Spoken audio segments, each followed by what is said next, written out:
S-400 എന്ന് പറയുന്ന പ്രതിരോധ സിസ്റ്റം അത് തുർക്കി പാകിസ്ഥാന് നൽകാൻ സാധ്യതയുണ്ടെന്നാണ് പുറത്തുവരുന്ന റിപ്പോർട്ടുകൾ. അത്തരത്തിലായിരുന്നു തുർക്കിയിലെ ഒരു മുൻ മന്ത്രി പ്രസ്താവന നടത്തിയത്. S-400 എന്ന് പറയുന്ന പ്രതിരോധ സംവിധാനം പാകിസ്ഥാന്റെ കയ്യിലേക്ക് ലഭിക്കുമ്പോൾ എന്തൊക്കെയാണ് ഇനി ഉണ്ടാവാൻ പോകുന്നത്? അല്ലെങ്കിൽ ഏതെങ്കിലും തരത്തിൽ പാകിസ്ഥാൻ അത് ദുർവിനിയോഗം ചെയ്യുമോ? നമ്മൾ ഇതിൽ കരുതിയിരിക്കേണ്ട കാര്യമുണ്ടോ? പുറത്തുവരുന്ന ഈ റിപ്പോർട്ടുകൾ എത്രത്തോളം ശരിയാണ്? പാകിസ്ഥാന് ഏതൊരു അവസരം കിട്ടിയാലും ഇന്ത്യ ഉപദ്രവിക്കും എന്നുള്ള കാര്യത്തിൽ നമുക്ക് തർക്കമൊന്നുമില്ല. അപ്പൊ ഇപ്പൊ വരുന്നൊരു വാർത്ത, തുർക്കിയുടെ ഒരു മുൻ മന്ത്രി S-400 അവരുടെ കസ്റ്റഡി. ഇപ്പൊ S-400 റഷ്യ കൊടുത്തിരിക്കുന്നത് ചൈന, ഇന്ത്യ, തുർക്കി എന്നീ രാജ്യങ്ങൾക്കാണ് അവർ കൊടുത്തിരിക്കുന്നത്. വേറെ ഏതോ ഒരു രാജ്യത്തിനൂടെ കൊടുത്തിട്ടുണ്ട്. അപ്പം ഈ S-400 ഉപയോഗിക്കേണ്ട, അത് തിരിച്ചു കൊടുത്തിരിക്കുക, അല്ലെങ്കിൽ അത്തരത്തിലൊരു തിട്ടൂരം ട്രംപ് എന്ന് പറയുന്ന പ്രാന്തം പറഞ്ഞിട്ടുണ്ട്. കാരണം ഇത് നാറ്റോ രാജ്യമാണല്ലോ. ഇപ്പൊ S-400 റഷ്യയുടെ കയ്യിൽ നിന്ന് മേടിച്ചതിനകത്ത് അദ്ദേഹത്തിന് താല്പര്യക്കുറവുണ്ട്. അല്ലെങ്കിൽ റഷ്യയുമായിട്ടുള്ള, അറിയാമല്ലോ, ഈ അമേരിക്കയും റഷ്യയുമായിട്ടുള്ള ആ ഒരു ബന്ധത്തിനകത്തുള്ള ഉലച്ചിൽ, അല്ലെങ്കിൽ പരസ്പരം ഇത്തരത്തിൽ കാര്യങ്ങൾ. അപ്പൊ നാറ്റോ രാജ്യമായിട്ടുള്ള തുർക്കി നേരത്തെ യുക്രൈനുമായിട്ടുള്ള യുദ്ധ സമയത്ത് ആയുധങ്ങൾ കൊടുത്തതായിട്ടുള്ള ഒരു പരാതിയുണ്ട്. നാറ്റോ രാജ്യം ആണെങ്കിൽ പോലും റഷ്യയും തുർക്കിയും തമ്മിൽ ഒരു ബന്ധമുണ്ട്.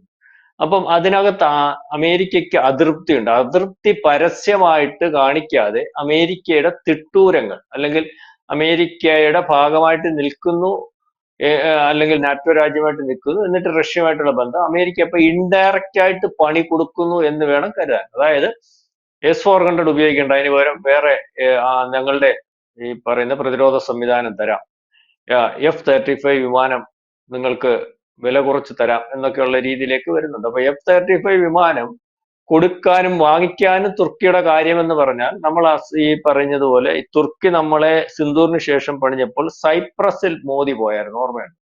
ഈ സൈപ്രസിന്റെ ഒരു പ്രത്യേകത, സൈപ്രസ് നമ്മുടെ ഈ കാശ്മീരിൽ പാകിസ്ഥാൻ കാണിച്ചേക്കുന്ന പോലെ സൈപ്രസിന്റെ മുസ്ലിം ഭൂരിപക്ഷ പ്രദേശമുണ്ട് അവിടെ. ആ പ്രദേശം കൈയടക്കി വെച്ചിരിക്കുന്നത് തുർക്കിയാണ്. അപ്പൊ മോദി അവിടെ തന്നെ ചെന്നിറങ്ങി ഈ സൈപ്രസിൽ ഭരണാധികാരിയുമായിട്ട് സംസാരിച്ചു. നമ്മുടെ സുഹോയ് വിമാനവും നമ്മുടെ പ്രതിരോധ സംവിധാനവും ഒക്കെ അവരാവശ്യമുള്ളത് കൊടുക്കാനും കരാർ ഒപ്പിടുന്നതിനും വേണ്ടി ഉള്ള ഒരു നീക്കം നടത്തി. തുർക്കി ആകപ്പാടെ വരണ്ട് പണ്ടാരമടങ്ങിയിരിക്കുകയാണ്. തുർക്കിക്കറിയാമല്ലോ, ഈ സിന്ധുവിന് ശേഷം തുർക്കിക്കറിയാം ഇന്ത്യയുടെ പറയുന്ന പ്രതിരോധ സംവിധാനവും സുഹോയ് അല്ലെങ്കിലും ആകാശിന്റെ ഒക്കെ ഒരു ഗുണം അവർക്ക് മനസ്സിലായത്. അപ്പം സൈപ്രസിനെ ഇന്ത്യ സഹായിക്കുന്ന ഒരവസ്ഥ, ഇന്ത്യയുമായിട്ടുള്ള നയതന്ത്ര ബന്ധത്തിനകത്തും പ്രതിരോധ കരാറിനകത്തും വന്നൊരു വ്യത്യാസത്തിനകത്ത് തുർക്കി അതിനകത്ത് വരണ്ടിരിക്കുക. അപ്പം S-400 ഉപയോഗിക്കാൻ പറ്റാത്തപ്പോൾ, ഇത് കോടിക്കണക്കിന് രൂപ വിലയുള്ള ഒരു സാധനമായപ്പോൾ മന്ത്രി പറഞ്ഞത് ഒന്നുകിൽ ഇന്ത്യക്ക് അല്ലെങ്കിൽ പാകിസ്ഥാന് കൈമാറുന്നതിന് താല്പര്യമുണ്ടെന്ന് പറഞ്ഞു. ഇന്ത്യക്ക് എന്തായാലും ഇത് വാങ്ങിക്കാൻ പറ്റത്തില്ല, അതിന്റെ റഷ്യയുടെ അനുമതി വേണം, ഇന്ത്യക്ക് അതിന് താല്പര്യമില്ല, ഇനി നമുക്ക് S-400 ആവശ്യം പോലെ ഇപ്പോൾ ഉണ്ട്. അപ്പൊ ഇന്ത്യയെ കൂട്ടിച്ചേർത്ത് വായിച്ചു എന്നുള്ളതേ ഉള്ളൂ. പാകിസ്ഥാന് പാകിസ്ഥാന് കൊടുത്താലും ഇതിനകത്ത് വേറെ ഒരു വലിയ പ്രശ്നമൊക്കെ ഉണ്ട്. ഒരു രാജ്യത്തിന് കൊടുക്കുമ്പോൾ, ആ രാജ്യത്തിന് ആയുധം കൊടുക്കുമ്പോൾ ആ രാജ്യവുമായിട്ട് കരാറുണ്ട്. ഏത് രാജ്യമായിട്ട് യുദ്ധത്തിൽ ഏർപ്പെടുന്നത് പോലും ഇതുപോലുള്ള ആയുധങ്ങൾ ഉപയോഗിക്കണോ വേണ്ടയോ എന്ന് കരാറിനകത്ത് വരും. അതുപോലെ തന്നെ ഈ ആയുധത്തിനകത്ത് ടെക്നിക്കൽ പ്രശ്നങ്ങൾ, അല്ലെങ്കിൽ ആയുധം ഉപയോഗിക്കുന്ന രീതികൾക്കകത്ത് കൊടുക്കുന്ന രാജ്യങ്ങൾക്ക് ഇടപെടേണ്ടതായിട്ട് വരും.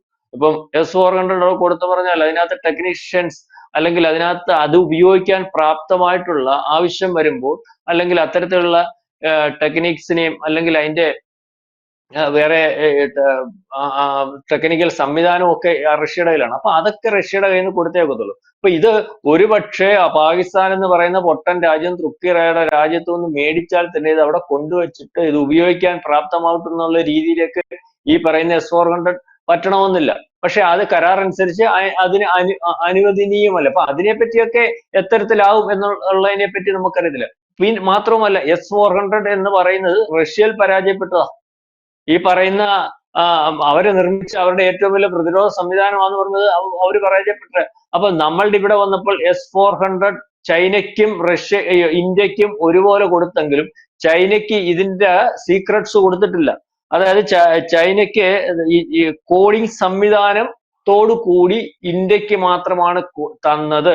ഈ കോഡിംഗ് സംവിധാനം ചൈനയ്ക്ക് കൊടുത്തിട്ടില്ല. കൊടുത്തു കഴിഞ്ഞാൽ യവന്മാരത് അഴിച്ച് റിവേഴ്സ് എഞ്ചിനീയറിംഗ് നടത്തി ഇനി വേറെ അല്ലെങ്കിൽ അതിന്റെ അകത്തെ കാര്യങ്ങൾ മനസ്സിലാക്കുകയും ഇതിനകത്ത് വേറെ ചില ഇടപെടൽ നടത്തിയിട്ട് അത് അവര് വേറെ ആക്കും. പക്ഷെ ഇന്ത്യക്ക് അത് കൊടുത്തു. ഇന്ത്യക്ക് ലോകത്ത് ഒരു രാജ്യത്തിനും റഷ്യ അത് കൊടുത്തിട്ടില്ല, അങ്ങനെ കൊടുക്കുന്നുമില്ല. ഇപ്പം പുതിയ പുതിയ ആയുധങ്ങൾ കൊടുക്കുമ്പോഴും നമ്മൾ പറയും യെസ്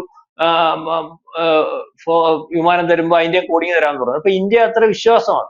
അപ്പൊ കോഡിങ് കൊടുത്തതോടുകൂടി നമ്മൾ ഇതിനകത്ത് പരിവർത്തനം വരുത്തി ഈ പറയുന്ന പ്രതിരോധ സംവിധാനം S-400-നപ്പുറം നമ്മുടെ ചില സ്വന്തമായിട്ട് വികസിപ്പിച്ചെടുത്ത സംവിധാനങ്ങൾ കൂട്ടിച്ചേർത്ത് അതിന് വേറൊരു രീതിയിലേക്ക് മാറ്റി. അതായത് റഷ്യയിൽ ഇരിക്കുന്ന S-400-നെക്കാട്ടിൽ പ്രതിരോധ മേഖലയിൽ മികച്ചതാകുന്നതിന് വേണ്ടി നമ്മൾ അതിന് പുതിയ രൂപം വരുത്തിയാണ് നമ്മൾ ഉപയോഗിക്കുന്നത്. അപ്പം അത്തരത്തിലേക്കാണ് അതിന്റെ കാര്യങ്ങൾ. അപ്പം ഈ കാര്യം ഈ മോഡിഫിക്കേഷന് വേണ്ടി തുർക്കിയിൽ നിന്ന് പാകിസ്ഥാൻ മേടിച്ചാൽ നടക്കത്തില്ല.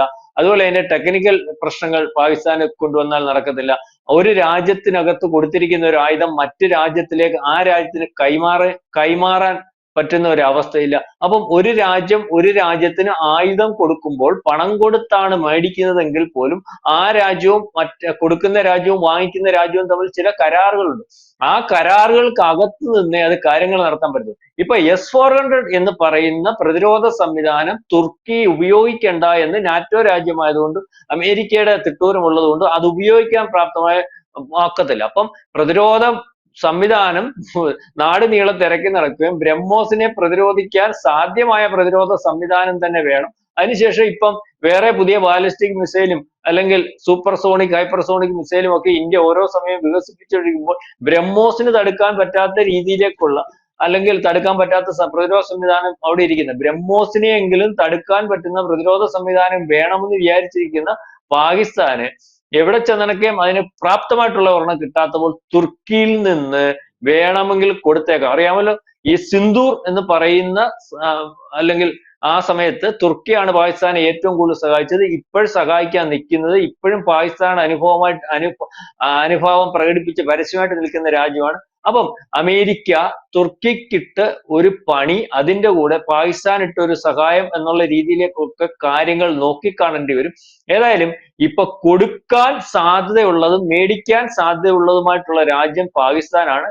ഇന്ത്യക്ക് അതിന്റെ ആവശ്യമില്ല, ഇന്ത്യ മേടിക്കത്തുമില്ല. ഇന്ത്യക്ക് ഡയറക്റ്റ് ഈ S-400-ന് ശേഷം S-500 ഇവിടെ വെച്ച് നിർമ്മിക്കുന്നതിനും അല്ലെങ്കിൽ കൂടുതൽ അളവിൽ നിർമ്മിക്കുന്നതിനും നമ്മൾ കരാർ ഏർപ്പെടുത്തുന്നതിനും അല്ലെങ്കിൽ അത്തരത്തിലുള്ള സംസാരം നടന്നിരിക്കുന്ന ഒരു അവസ്ഥയാണെന്നാണ് നമ്മുടെ വാർത്താ മാധ്യമങ്ങൾക്ക് നമുക്ക് മനസ്സിലാവുന്നത്. ഒരുപക്ഷെ റഷ്യയുടെ ഏറ്റവും ആധുനികമായിട്ടുള്ള എല്ലാ ആയുധങ്ങളുടെയും ഒരു നിർമ്മാണം ഒരുപക്ഷെ ഇന്ത്യയിൽ വെച്ച് ഒന്നിച്ച് നടത്തുന്നതിനും വേണ്ടിയൊക്കെ ഒരു സാധ്യതയുണ്ട്. കാരണം റഷ്യ ഇപ്പം ഈ പറയുന്ന സൈനികമായിട്ടും ആയുധബലത്തിലും ഒക്കെ വലിയ രാജ്യമാണെങ്കിലും വേറെ ആർക്കും അല്ലെങ്കിൽ അമേരിക്കയ്ക്ക് ഉൾപ്പെടെ ഭയമാണെങ്കിലും അല്ലെങ്കിൽ അമേരിക്കയോട് ഉൾപ്പെടെ മത്സരിക്കുന്ന രാജ്യമാണെങ്കിലും സാമ്പത്തികമായിട്ട് റഷ്യക്ക് കുറവുകളുണ്ട്. യുദ്ധത്തിന് ശേഷം അല്ലെങ്കിൽ ഇപ്പൊ യുദ്ധം നടന്നുകൊണ്ടിരിക്കുമ്പോൾ സാമ്പത്തികമായിട്ട് വലിയൊരു പ്രശ്നമുണ്ട്. ആ സാമ്പത്തിക പ്രശ്നം ഒരു പരിധിവരെ പിടിച്ചു നിർത്തിയിരിക്കുന്നതിൽ അവരുടെ എക്കണോമിയുടെ ബാക്ക് ബോൺ എന്ന് പറയുന്നത് ഇന്ത്യയും ചൈനയും ഒക്കെയാണ്. അപ്പം അത്തരത്തിലുള്ള കാര്യങ്ങളുണ്ട്. അതുകൊണ്ട് ഈ തുർക്കിയുടെ ചതി അല്ലെങ്കിൽ പാകിസ്ഥാൻ S-400 കിട്ടുന്നതിന്റെ പിറകിൽ ഈ തുർക്കി, പാകിസ്ഥാൻ, അമേരിക്ക എന്നവരുടെ ഒരു ഗൂഢാലോചനയുണ്ടാവാം. അല്ലെങ്കിൽ അത്തരത്തിൽ റഷ്യക്ക് നിന്നും തുർക്കി മേടിച്ചിരിക്കുന്നു, റഷ്യക്ക് അത് ഒരുപക്ഷെ അല്ലെങ്കിൽ ഇഷ്ടപ്പെടുന്ന ഒരു അവസ്ഥ ഉണ്ടാവത്തില്ല.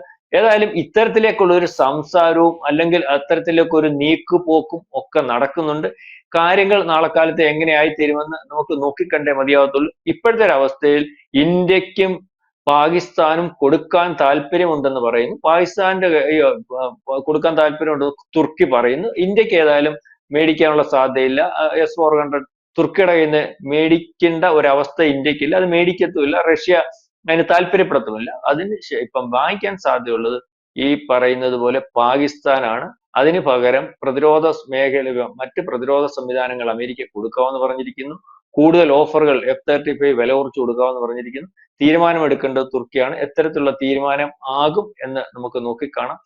ഈ കാര്യങ്ങളെല്ലാം മുന്നിൽ കണ്ടുകൊണ്ട് മുട്ടൻ പണിയുമായിട്ട് ഇന്ത്യ ഇറങ്ങിയിട്ടുണ്ട്. തുർക്കിയെ എല്ലാ രീതിയിലും ഇന്ത്യ ബുദ്ധിമുട്ടിക്കുന്ന ഒരു അവസ്ഥയുണ്ട്. തുർക്കിക്ക് അകത്ത് പ്രശ്നം ഉണ്ടാക്കാൻ ഇന്ത്യ വേറെ ചില നീക്കങ്ങൾ UN ഉൾപ്പെടെ നടത്തും. നേരത്തെ പറഞ്ഞില്ലേ, അവിടുത്തെ ചില വിമോചന സംഘടനകൾ അല്ലെങ്കിൽ അവർക്ക് അകത്ത് നിൽക്കുന്നതിനെ പ്രൊമോട്ട് ചെയ്യുന്നതിന് വേണ്ടി യുഎനിൽ ആ വിഷയം അവതരിപ്പിക്കുന്നതിന് വേണ്ടി ഇന്ത്യ ശ്രമിക്കുന്നുണ്ട്. മാത്രമല്ല തുർക്കിയുടെ അധിനിവേശം ഉള്ള ഞാൻ മുമ്പേ പറഞ്ഞതുപോലെ സൈപ്രസ് ഉൾപ്പെടെ ആയിട്ട് ഇന്ത്യ വലിയ കരാറിലും പ്രതിരോധ കരാറിലും ഒക്കെ ഒപ്പിട്ടിട്ടുണ്ട്.